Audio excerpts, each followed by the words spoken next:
Thank you, Chairman. Thanks for being here, everybody. Look, a couple things. First, what we're seeing here, what we're witnessing with the Biden family, frankly, is just a web of concealment, of deception. A lot of people would say corruption. But let's be very clear. You have this many companies involved, this velocity of transactions, size of transactions. Like my colleagues have said, this is not how normal businesses operate. I had the ability with Chairman Comer and other members of the committee to go over to the Treasury building and review documents. And having read those documents, one thing became pretty crystal clear, that there were many people who had serious questions about the transactions and about the velocity of these transactions, and they either get very, very deep into concealment, hiding money, shifting money, and for the purpose, we don't know, because one thing everybody in this room and the American people definitely know is that the Biden family doesn't really have a business. There is no business structure around this family except politics.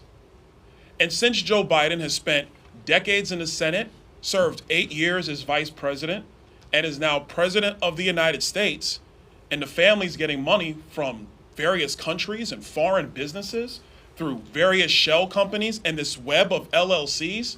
I mean, guys, you in the press, this is easy pickings. I'm giving you Pulitzer stuff here.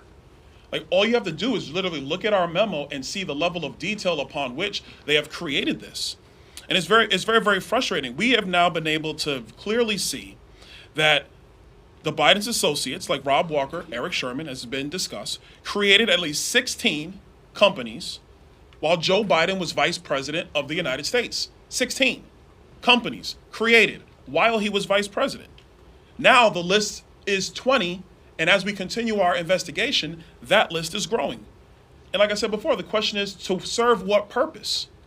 And the purpose of all these companies being created is to conceal money that the Biden family has been gaining because Joe Biden has been sitting at the upper echelon of our politics for almost 5 decades. That is the entire purpose here. Here's an example of what I mean. You have Rosemont Seneca Partners, Rosemont Seneca Advisors, Rosemont Seneca Technology Partners, RSP Holdings, RSTP2 Alpha, RSTP2 Bravo, Rosemont Seneca Thornton, Rosemont Seneca Bohai. I want to make sure I pronounce it right. Bohai, B-O-H-A-I. And the list goes on and on. Cycling through this many companies serves no legitimate purpose. And as somebody who actually worked in banking, I did that long before I came here. Whenever there was like this many companies just laying all over the place, and you see wire transfers and cashier checks over here going to random members of the family for no apparent purpose at the size and velocity at which all of this was being conducted, the only logical conclusion of a financial professional is you are concealing money.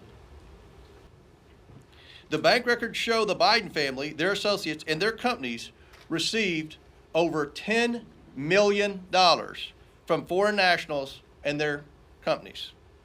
Some of that money came from a Chinese company and went to Hunter Biden's company. Other transfers occurred with the help of Rob Walker, who then sent it on to different Biden family members. This is not how lawful businesses operate. Chinese nationals affiliated with the Bidens created limited liability companies in the United States, and then in a short period of time transferred their interest to a Chinese company that sent money to the Bidens. This is not normal.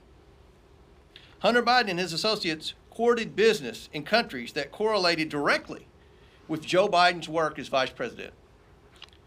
This is also not normal.